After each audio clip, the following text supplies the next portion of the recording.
high fidelity. That's great. Sex. That sensitive. Fantastic. Perfect life.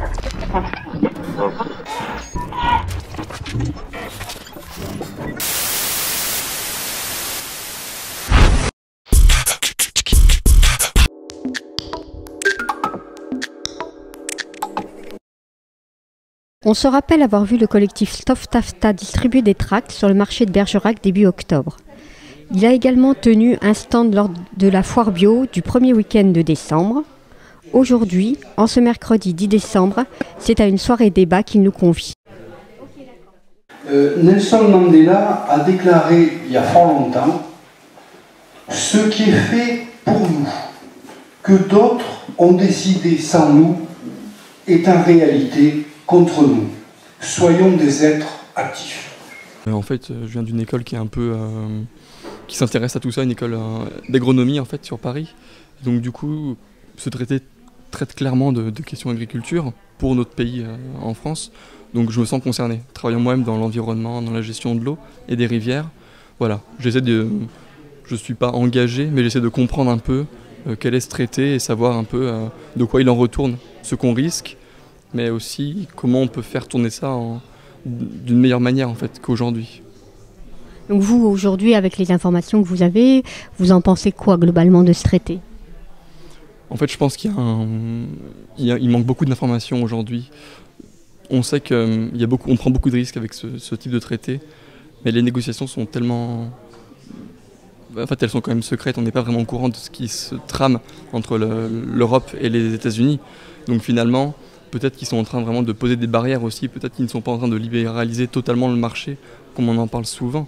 Donc je pense qu'il y a une grande prise de risque, mais qu'on n'est pas au courant de tout ce qui se trame derrière, et je pense qu'il y a aussi des intérêts que la France a envie de faire ressortir. Il faut vraiment, je pense, trouver un équilibre en fait, hein. C'est vraiment quelque chose d'important. Même si, pour moi, je trouve ça très grave aujourd'hui de se lancer là-dedans et que c'est risqué de se lancer dans ce type de projet. C'est important de comprendre que le gouvernement français, il n'a pas envie non plus d'ouvrir totalement les frontières et qu'il a envie, il a compris les Français, il a compris les attentes des Français et il sait qu'il a besoin d'imposer certaines choses sur ce traité et d'imposer des normes. Donc voilà, j'ai hâte de voir ce que va proposer le gouvernement là-dessus. Le collectif Stop TAFTA, bon, bien sûr qui regroupe pas mal d'organisations citoyennes, a comme souci d'aller à la rencontre des citoyens dans l'objectif de les informer, parce que je crois que les grands médias sont absents sur ce sujet, les informer pour comprendre quels sont les enjeux majeurs de ce traité et comprendre, j'allais dire, pour résister, c'est-à-dire pour créer les conditions d'une mobilisation citoyenne qui fasse pression sur les politiques à l'échelle locale, nationale, européenne pour empêcher la mise en œuvre de ce traité qui pour nous est un tsunami ultralibéral. Donc voilà notre enjeu, 2 démarches dans notre collectif, aller à la rencontre des citoyens et dans un deuxième temps, aller à la rencontre des élus locaux, nationaux, pour qu'ils se positionnent clairement contre ce traité qui nous paraît nuisible à tous les niveaux. Alors, donc les grandes lignes de ce traité, est-ce que tu peux nous les rappeler en 3 mots ? Effectivement, les grandes lignes de ce traité, ça se résume, j'allais dire, de façon simple. Le libéralisme, actuellement, arrive à ses limites. La production de biens ne peut plus se développer comme c'était le cas il y a 30 ans. Donc le libéralisme, au travers de ces multinationales, a comme objet de créer de nouveaux marchés. Les nouveaux marchés, mais c'est plus la production de biens.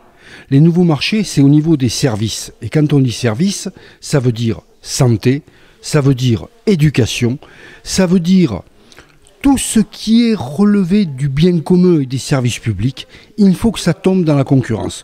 Donc voilà l'enjeu majeur du libéralisme. Et dans le traité, ça se décline en 3 axes sur lesquels nous travaillons. Le premier axe, c'est la suppression des barrières douanières.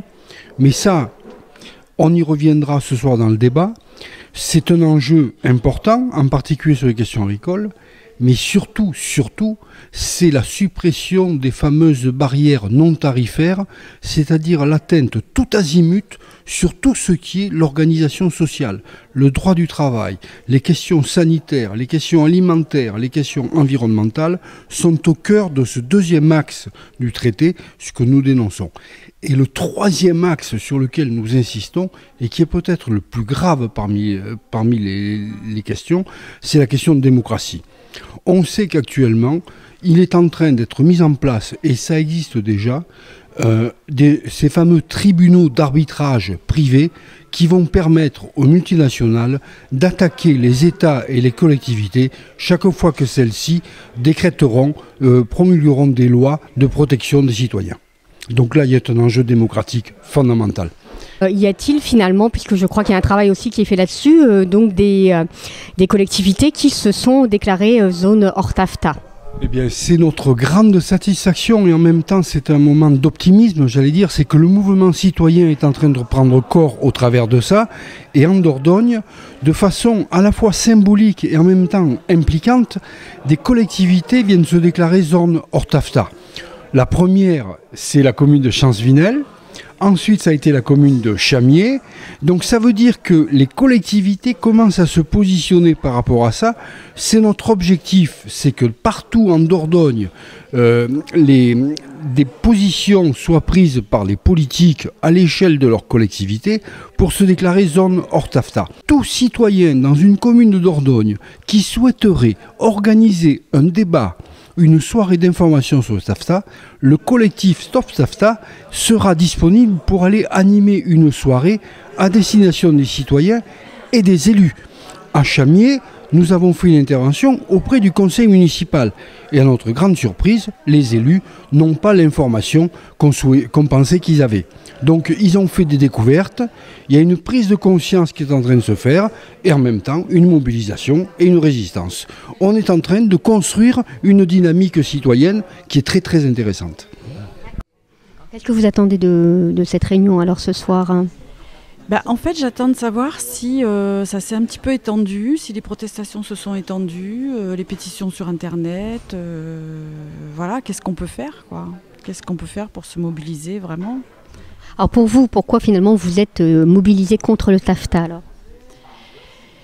Parce que c'est un traité qui fait très très peur, quoi. Comment dire on est déjà sous l'emprise de la finance totalement et j'y vois des dangers pour l'agriculture. Moi, je suis très attachée en plus à l'agriculture bio. Il y a plein de choses que je trouve extrêmement inquiétantes. Il est important au niveau européen, de la Commission européenne, de faire remonter tout cela. Alors, en cours actuellement, il y a une pétition qui est en ligne. On est à plus d'1 million de signatures. Et donc ça compte énormément, mais il faut qu'il y ait 55 000 signatures de France. Parce qu'évidemment, 1 million, c'est sur toute l'Europe. Donc on continue à demander aux personnes de signer à ce propos. Et il y aura une grande manifestation le 19 décembre, donc pas cette semaine, mais le vendredi après, à Bruxelles, qui va essayer d'encercler donc les institutions européennes. Donc il faut qu'il y ait beaucoup de monde pour montrer la détermination des citoyens européens vis-à-vis de ce projet qui est en cours, dont on a toujours très peu d'écho officiel. Et ça fait partie des questions aussi que l'on pose. Pour quelles raisons ils cachent en quelque sorte les négociations? Il va y avoir une obligation d'information, puisque en ce moment, effectivement, on parle du TAFTA alors qu'on n'en parlait pas. Est-ce que pour le coup, quand ce sont les grands médias qui vont reprendre l'information, est-ce qu'on ne va pas essayer de convaincre les citoyens qu'il faut que l'on signe absolument ce traité? Ça, c'est tout à fait possible. C'est même leur objectif. Parce qu'ils ont aussi tout un argumentaire. Le principal argumentaire, c'est que ça va créer des emplois et qu'on va gagner de l'argent. Alors on a la démonstration que c'est faux, puisqu'on a les précédents de l'ALENA par exemple, où il n'y a pas eu de création d'emplois et même déperdition des ressources pour les pays qui sont tributaires. Ceux qui contribuent et qui dominent, oui, ils ont du gain, mais les autres non. Donc là-dessus, on a des arguments, parce qu'ils vont essayer effectivement de mettre ça en avant. Et qu'est-ce que vous venez chercher alors à cette soirée débat? Des informations, puis savoir un petit peu où on en est vis-à-vis des différentes actions qui ont été menées un petit peu partout en Europe pour essayer de lutter, de s'opposer à ce traité transatlantique, faire le point un peu, voir où ça en est. Ça bouge, ça change, mais voilà, c'était pour faire le point. Est-ce que vous avez, vous, déjà entendu des choses qui auraient bougé plus particulièrement ? A priori, il y a déjà plusieurs endroits, plusieurs pays qui se sont un peu déclarés contre ce traité. Voilà, donc savoir, en France, il y a des communes qui se sont décidées ou des conseils généraux qui se sont décidés pour être anti-TAFTA ou pas. Voilà, c'est un peu ce genre d'informations que je suis venue chercher ce soir. Dans le Conseil général de Dordogne. Voilà, mais ça va, j'espère qu'il y en a d'autres. Si nous, citoyens européens et américains, on n'a pas droit de regard sur les négociations, d'autres ont regard là-dessus. En particulier, toutes les entreprises multinationales. Et le premier point qu'il y a à comprendre, si vous voulez, c'est que on a tendance à dire, pour le TAFTA, c'est une opposition entre l'Amérique et l'Europe. Pas du tout. C'est une opposition entre les multinationales et les peuples. Ne pas confondre. Parce qu'aux États-Unis, comme en France, comme en Europe, il y a des résistances qui sont en train de monter. Et les Américains, les petits Américains, j'allais dire, n'ont pas plus intérêt au TAFTA que nous, citoyens européens.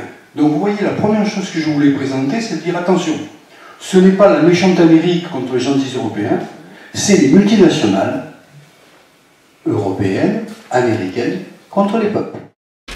High fidelity. That's great. Sex. That's sensitive. Fantastic. Perfect life.